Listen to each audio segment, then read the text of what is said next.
Bonjour à tous. Imaginez un instant qu'au plus profond de nous se trouve une citadelle, une forteresse si bien protégée que pendant des siècles ses secrets sont restés complètement hors de portée, même des plus grands médecins. Aujourd'hui, on part à la découverte de son gardien. Alors, quelle est cette forteresse? Eh bien non, ce ne sont pas nos os, nous même notre peau. C'est notre centre de commandement, notre processeur central, le cerveau. Et son système de défense est l'une des merveilles les plus ingénieuses de toute la biologie. Mais alors, pourquoi est-ce que cette forteresse a besoin d'une protection aussi extrême? Pour le comprendre, il faut d'abord réaliser une chose. Notre cerveau est un vrai roi, et un roi particulièrement exigeant. Il dirige tout, oui, mais il a un appétit insatiable. Jetez un œil à ça. Le cerveau, cette toute petite partie en bleu là, il représente à peine 2% du poids de notre corps. 2 petits pourcents, c'est rien. Et pourtant, il engloutit à lui seul 20% de toute notre énergie. Le décalage est juste énorme. Et ce n'est pas tout. Ces neurones, les messagers ultra rapides de notre cerveau, ils sont très difficiles. Leur carburant, c'est presque exclusivement le glucose. Oubliez les protéines, les graisses. Eux, ce qu'ils veulent, c'est du sucre, celui que notre sang leur amène. Sans cet approvisionnement constant, tout le système, il s'arrête, lette. Du coup, cette dépendance, elle met une pression énorme sur tout le système. Le cerveau, il ne peut absolument tolérer aucune interruption dans sa chaîne d'approvisionnement. Chaque seconde, vraiment, chaque seconde compte. On connaît tous cette drôle de sensation de vertige quand on se lève un peu trop vite, non? On l'a tous vécu. Eh bien ça, c'est une démonstration en direct de ce qui se passe quand le cerveau manque de sang, ne serait-ce qu'une fraction de seconde. C'est son signal d'alarme. Mais si l'interruption dure, les conséquences deviennent vite dramatiques. Regardez, entre 1 et 2 minutes sans oxygène, et hop, les fonctions des neurones sont déjà touchées. Et après seulement 4 petites minutes, les dégâts peuvent devenir permanents. C'est une véritable course contre la montre. Et pour le glucose, c'est peut-être encore pire. Parce que le point absolument crucial, c'est ça. Le cerveau, il ne stocke rien. Zéro réserve de glucose. Il est en flux tendu, il dépend à 100% de ce que le sang lui apporte, minute après minute.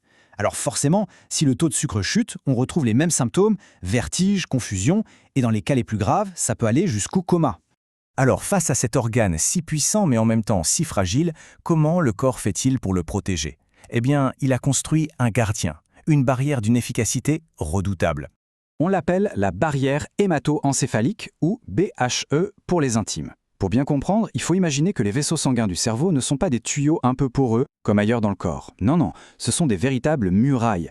Les cellules qui les composent sont littéralement soudées les unes aux autres par ce qu'on appelle des jonctions serrées. Résultat, presque rien ne passe au hasard.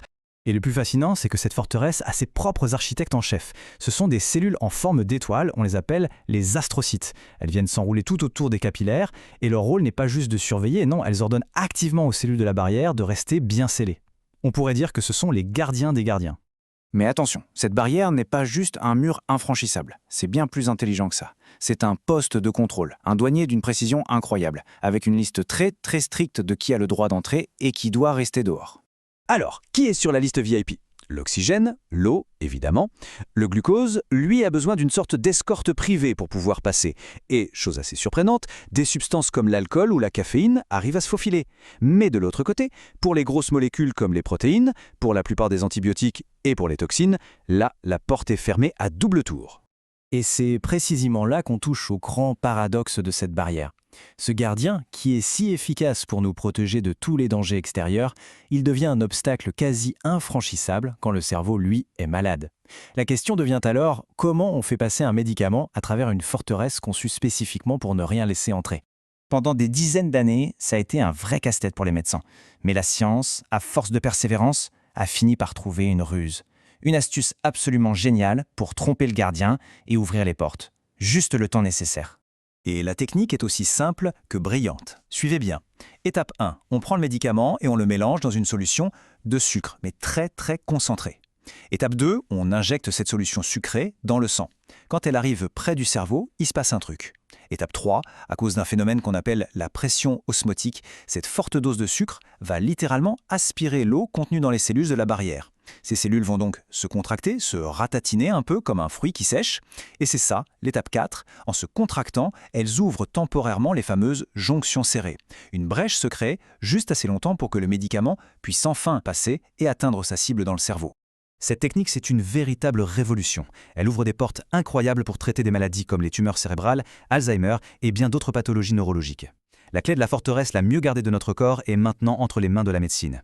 La question n'est donc plus de savoir comment entrer, mais plutôt, maintenant que la porte est ouverte, quelle sera la prochaine grande victoire contre les maladies du cerveau.